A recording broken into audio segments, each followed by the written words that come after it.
Gram negative cocci. हम कोशिश करते हैं कि जल्दी से इनको रिवाइज कर लें, कभी तो इंसान को साइकोलॉजिकल लगता है कि चीज़ें बहुत छोटा सा टॉपिक है कोई। ठीक है, तो ग्राम नेगेटिव कोकाई जो है इनको कलेक्टिवली क्या कहते हैं जी? नाइजेरिया। नाइजर कोई साइंटिस्ट था जिसने डिस्कवर किया था। दो होते हैं नाइजेरिया गोनोरी। ठीक है, इसको गोनोरिया डिजीज का नाम है, बैक्टीरिया का नाम है Neisseria gonorrhoeae and Neisseria meningitidis. Commonly इनको गोनोकोकस और मेनिंगोकोकस भी कहते हैं। और एक इनका एक भाई होता है जी, वो होता है मोरक्जेला कैटरेलस। ये एमसीक्यूज आ जाते हैं बेटा एग्जाम में। मोरक्जेला कैटरेलस जो है ये बेसिकली नॉर्मल फ्लोरा है, but at times it becomes pathogenic. तो ये क्या करता है? अपर रेस्पिरेटरी ट्रैक्ट इन्फेक्शंस कर देगा। ये कर देगा जी साइनोसाइटिस और ये कर देगा ओटाइटिस मीडिया। ठीक है जी। अब गोनोकोकस और मेनिंगोकोकस, ये हम जी कर रहे थे, इधर हम एम कर लेते। ठीक है जी, गोनोकोकस और मेनिंगोकोकस। मेनिंगोकोकस क्या कर रहा है जी? सबसे पहले इट कॉजेज मेनिनजाइटिस। आपको काफी दफा मैंने बताया है, क्या कहते हैं इसको? गर्दन तोड़ बुखार। क्यों कहते हैं गर्दन तोड़ बुखार? Meningitis, the patients of meningitis they usually present with neck stiffness. Meningitis है ना, इन्फ्लेमेशन है मेनिनजिस की, तो बहुत उनके स्टिफनेस होती है उनकी नेक में, साथ में उनके हाई ग्रेड फीवर होता है, वॉमिटिंग भी हो रही होती है क्योंकि इंट्राक्रेनियल प्रेशर राइज किया हुआ होता है। एज ग्रुप क्या है? मोर देन 2 ईयर से लेकर, ठीक है, 18 to 20 to 22 young age groups में और बच्चों में सबसे ज्यादा मेनिंगोकोकल मेनिनजाइटिस जो है ये यंग एज ग्रुप और बच्चों में होता है। ठीक है, और छोटा बच्चा जो होता है ना, उसकी बॉडी के ऊपर बहुत ज्यादा परपरा भी होते हैं, पटीकिया और परपरा और हेमरेजेस उसकी पूरी बॉडी पे होते हैं। ये आपकी बुक में बड़ी अच्छी पिक्चर ये बनी हुई, ये बड़ा अच्छा डायग्नोस्टिक साइन होता है। ठीक है, what are the 3 most common bacteria in the more than 2 years of age में? सबसे कॉमन बैक्टीरिया कौन से हैं जो करते हैं मेनिनजाइटिस? ठीक है, ये अभी तक आपको पता लग जाना चाहिए कि वो है मेनिंगोकोकस, फिर न्यूमोकोकस लिख ही लेते हैं चले ताकि आपकी विजुअल मेमोरी में रहे। They are the meningococcus, pneumococcus ये पहला, ये दूसरा, और haemophilus influenzae. Haemophilus influenzae bacteria होता है, इन्फ्लुएंजा वायरस होता है, कोई लेना देना नहीं होता उसका इसके साथ। Haemophilus influenzae is a bacteria gram negative coccobacillus. ठीक है, it causes meningitis in children. क्या उसका एज ग्रुप होता है? 6 months to 6 years में। हिब इसकी वैक्सीन होती है बड़ी प्रोटेक्टिव, उससे फिर कम हो जाता है इसका इंसिडेंस मेनिनजाइटिस का। और न्यूमोकोकल वैक्सीन भी अवेलेबल है। अच्छा, मेनिनजाइटिस मेनिंगोकोकस ने क्या क्या कर दिया? मेनिनजाइटिस कर देता है जी, फिर ये कर देता है मेनिंगो कॉक्सीमिया, बड़ा स्फीयर फॉर्म ऑफ एंडोटॉक्सीमिया। इसकी जो एंडोटॉक्सिन होते हैं ना, ब्लैब्स की फॉर्म में इसके एंडोटॉक्सिन जो है ना वो ब्लड में स्प्रेड करते हैं। ठीक है, और बड़ा स्फीयर सेप्टिसीमिया हो जाता है, विच इज कॉल्ड मेनिंगोकॉक्सीमिया। देन एक सिंड्रोम होता है जी, उसे कहते हैं वाटर हाउस फ्रेडरिक्सन सिंड्रोम। इसमें जो एड्रीनल ग्लैंड्स होती हैं वो भी इफेक्ट हो जाती हैं, स्फीयर हाइपोटेंशन हो जाती है, डिससेमिनेटेड इंट्रावास्कुलर कोगुलेशन, ये बड़े स्फीयर इसकी सारा कंडीशंस होती हैं। So meningococcus it causes meningitis, meningococcaemia and Waterhouse Friderichsen syndrome.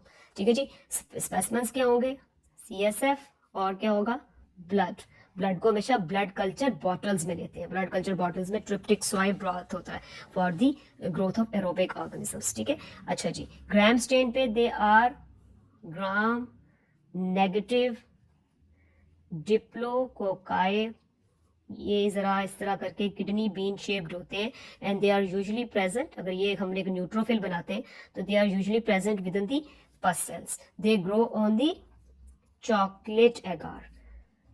Blood agar को 80 डिग्री सेंटीग्रेड पे 15 to 20 मिनट्स हीट करें तो उसमें से एक्स और वी फैक्टर्स रिलीज होते हैं और वो चॉकलेट एगर बन जाता है। ठीक है, चॉकलेट एगर पे ग्रो करते हैं ऑक्सीडेज पॉजिटिव कॉलोनीज। ठीक है, ये कॉलोनीज जो होंगे ऑक्सीडेज पॉजिटिव होंगे। एक फिल्टर पेपर ले, उस पर फिनाइलिन डाई अमीन रिएजेंट डाले, ये प्लेट के ऊपर से कॉलोनी को टच करके एक लाइन लगाएं। अगर वो लाइन पर्पल हो जाती है तो this is positive oxidase test. Oxidase positive bacteria कौन कौन से होते हैं? Gonococcus, meningococcus, Vibrio cholerae, Pseudomonas, Helicobacter, Campylobacter, इतने याद होने चाहिए। ठीक है जी, चीज से चीज निकलती है बेटा, बात से बात निकलती है, ऐसी चीजें याद रखनी होती है, ध्यान भी तो पास करना होता है। gram negative diplococci kidney bean shaped within the pus cells which can grow on the chocolate agar and the colonies are oxidase positive and they are maltose fermenter. मैंने आपको कई दफा क्लास में बताया है कि हर बैक्टीरिया की कहानी बना ले, हर बीमारी की कहानी बना ले, कहानी बना के पढ़े ना, फिर पढ़ाई जो है वो बोझ नहीं फील होती. ठीक है, बोझ बना के पढ़ेंगे ना फिर नहीं पढ़ाई होती. Meningococcus is maltose fermenter and it's also glucose fermenter. ठीक है, पता नहीं क्यों लोग उसको मैनिटोल लिखते हैं प्रॉफ में. मैनिटोल नहीं है भाई, वो स्टेफाइलोकोकस ऑरियस होता है जो मैनिटोल को फर्मेंट करता है. मैनिटोल साल्ट एगार, ये माल्टोज फर्मेंटर होता है, M for M, maltose and glucose fermenter. जबकि जो गोनोकोकस होता है इट्स ओनली ग्लूकोज फर्मेंटर. ठीक है जी. फिर इसमें कुछ कैप्सुलर एंटीजन टेस्ट भी कर लेते हैं और सीरोलॉजिकल टेस्ट भी कर लेते हैं. ये सबसे इंपॉर्टेंट इसकी डायग्नोस्टिक फैक्टर्स है. अच्छा जी, विरुलेंस फैक्टर्स क्या है जी हमारे मेनिंगोकोकस के? विरुलेंस फैक्टर्स क्या है? विरुलेंस फैक्टर्स जल्दी से बताने चाहिए जी आपको. Capsule, IDA, protease, endotoxin. Gram negative है तो endotoxin is an integral part of the outer membrane of the gram negative cell wall. और फिर फैक्टर एच बाइंडिंग प्रोटीन. ठीक है जी, ये चार इसके इंपॉर्टेंट विरुलेंस फैक्टर्स होते हैं. रेस्पिरेटरी ड्रॉपलेट से ये स्प्रेड कर देता है, फिर कॉलोनाइज करेगा म्यूकस मेम्ब्रेन्स पर, विरुलेंस फैक्टर्स रिलीज करेगा, ब्लड में स्प्रेड करेगा और डिजीज कॉज करेगा. ठीक है, this is all about the meningococcus. फिर इसके कुछ कैप्सुलर एंटीजेंस की बेस पर इसके ग्रुप्स भी होते हैं, ए, बी, सी, वाई, W135. सबकी वैक्सीन जो है ना उनमें the capsule is present as an antigen, but in the group B vaccine the factor H binding protein is present as an immunogen. ये बड़ा पूछते हैं कॉमनली कि जी हज पे जाते हुए जो गर्दन तोड़ बुखार की वैक्सीन होती है वो कौन से ग्रुप की होती है? ए की होती है, क्योंकि जो ए है ना वो जहाँ पे ज्यादा हजूम होता है ना वहां ज्यादा स्प्रेड करता है. ठीक है, वैसे भी जो मेनिंगोकोकल मेनिंजाइटिस होता है पर्सन टू पर्सन स्प्रेड इसका जो बड़ा कॉमन होता है ना, वहाँ होता है ज्यादा रश हो, ज्यादा लोग रहते हैं हॉस्टल की डॉर्मेट्रीज में जहाँ बेशुमार लोग रहते हैं, आर्मी रिक्रूट्स में. ठीक है, फिर जो इसकी प्रिवेंशन बड़ी इंपॉर्टेंट है. अक्सर आप पूछ रहे थे प्रॉफ के पास कि जी प्रिवेंशन पढ़नी है कि नहीं पढ़नी? पढ़नी होती है प्रिवेंशन, और हम बता रहे होते हैं आप लोगों को vaccine is in the prevention. और फिर अस्पताल के वार्ड में अटेंडेंट्स है मरीज के, जब पता लग जाए कि ये लैब से कंफर्म हो जाए report that it is meningococcus Kokalla जो है मेनिंजाइटिस, तो जो कांटेक्ट होते हैं पेशेंट के आसपास जो है ना उनको रिफेम्पिन देते हैं. बेटा ये बड़ा कॉमन है फार्मा में भी. रिफेम्पिन एंटी ट्यूबरकुलस ड्रग होती है वैसे बेसिकली. तो ये रिफेम्पिन जो है ना वो उसके जो जिनको खतरा हो कि जिनको एक्सपोजर हुआ है, जो उसके सारे आसपास होते हैं पेशेंट के अटेंडेंट्स, उनको रिफेम्पिन भी देते हैं एज अ प्रोटेक्शन. ठीक है जी, तो ये है हमारा मेनिंगोकोकल मेनिंजाइटिस, गर्दन तोड़ बुखार. We can say that a 3 years old child landed in emergency with complaints of high grade fever, neck stiffness, CSF was taken, sent to the laboratory and show gram negative diplococci within the pus cells. क्या करेंगे? Chocolate tiger पे grow करेंगे, colonies oxidase positive होंगी और वो maltose fermenter और glucose fermenter होती हैं, और कैप्सुलर एंटीजन टेस्ट भी पॉजिटिव होगा और कुछ सीरोलॉजिकल टेस्ट भी पॉजिटिव होते हैं. अब आ जाए जी गोनोकोकस की तरफ. गोनोकोकस क्या करता है? डिजीज का नाम क्या है? गोनोरिया, सबको पता है. मेल्स को में भी होगा, फीमेल्स में भी होगा. इन फीमेल्स के जो बेचारे बच्चे मासूम पैदा होंगे उनमें क्या हो सकता है? ऑफ्थेल्मिया नियोनोटोरम और क्लेमाइडिया ट्रेकोमैट्रस से जो बिल्कुल गोनोकोकस लाइक डिजीज जो होती है फीमेल्स में, नॉन गोनोकोकल जो एथराइटिस जिन्हें कहते हैं, उसके बच्चे जो पैदा होते हैं उनमें आंखों में क्या होगा? Inclusion conjunctivitis. ठीक है, ऑफ्थेल्मिया नियोनोटोरम इज अ पुरुलेंट कंजक्टिवाइटिस. तो वो इसमें डिसइंफेक्शन के चैप्टर में लिखा हुआ है कि इन बच्चों की आंखों में पुराने जमानों में सिल्वर नाइट्रेट के ड्रॉप्स डालते थे, आजकल के जमाने में एरिथ्रोमाइसिन के डालते हैं. ठीक है, वैसे भी erythromycin is a protein synthesis inhibitor ना. क्लेमाइडिया ट्रेकोमैटिस और गोनोरिया दोनों कवर हो जाता है. फीमेल्स में लेस सिम्प्टोमेटिक है, मेल्स में मोर सिम्प्टोमेटिक है. ये एक बड़ी इंपॉर्टेंट बात है. अगर फीमेल्स में लेस सिम्प्टोमेटिक है डिजीज गोनोरिया की, ठीक है, एंडोसर्विक्स के एरिया में ज्यादा ही होता है, देर से पता चलता है. ठीक है, देर से उसका जो है वो यूरेथ्राइटिस, मेल्स फीमेल्स दोनों में बड़ी प्रेजेंटी कंप्लेंट है यूरेथ्राइटिस. तो यूरेथ्रल डिस्चार्ज होता है. ठीक है, वेजाइनल डिस्चार्ज, यूरेथ्रल डिस्चार्ज. ये तस्वीर बनाई थी ना हमने किसी जमाने में फर्स्ट ईयर सेकंड ईयर में, ठीक है।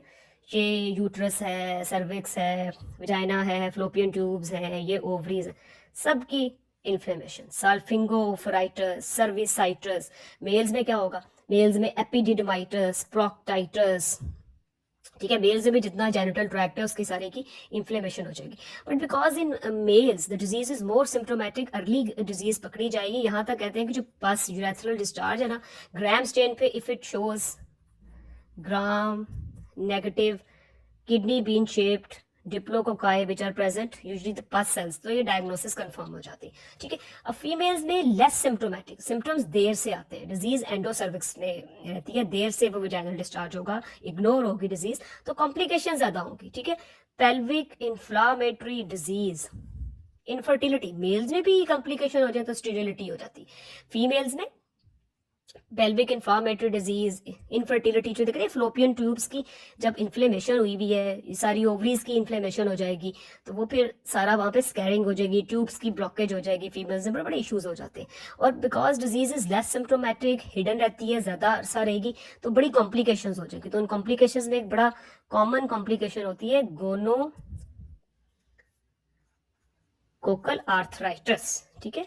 ये फाइनल ईयर में आर्थराइटिस की डिफरेंशियल डायग्नोसिस में भी होता है, ठीक है।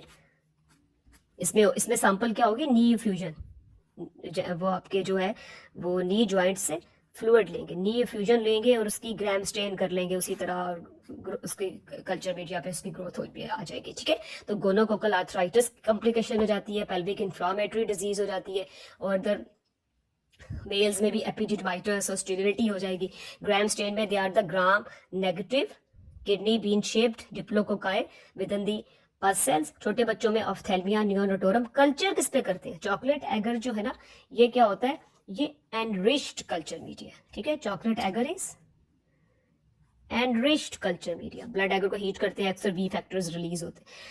अगर इसको सिलेक्टिव बनाना हो तो चॉकलेट एगर में अगर हम 3 एंटीबायोटिक्स डालें, वैंकोमाइसिन, कोलिस्टिन और निस्टेटन, उस चॉकलेट एगर का खूबसूरत सा एक नाम है थायर मार्टिन मीडिया, ठीक है। थायर मार्टिन मीडिया क्या है, tier Martin media is a selective media for the growth of gonococcus. होता क्या है, कुछ भी नहीं, ये चॉकलेट एगर ही होता है। Chocolate agar we add 3 antibiotics in chocolate agar because हमारा सैंपल क्या है, सैंपल है जी हमारा urethral discharge, vaginal discharge, males और फीमेल्स का, तो उसमें बहुत सारा नॉर्मल फ्लोरा और कंटेमिनेटिंग ऑर्गेनिजम्स होंगे। इधर क्या हमारा सैंपल था, इधर हमारा सैंपल था मेनिंजाइटिस में CSF और ब्लड, रूटीन में स्टेरॉइल होते हैं, और अगर वो इन्फेक्शियस हो तो सिर्फ इन्फेक्शियस बैक्टीरिया उसके अंदर जो है वो इजिली चॉकलेट एगर में ग्रो कर जाएगा, तो कोई कंटेमिनेशन का इशू नहीं है, ठीक है। सो meningococcus can easily be grow on the chocolate agar, while the gonococcus we need thayer martin media। दोनों गोनो और मनिंगो में ना 10% कार्बन डाइऑक्साइड चाहिए होती है ग्रोथ के लिए, ठीक है। वो इनक्यूबेटर में 10% कार्बन डाइऑक्साइड ऐड कर लेते हैं।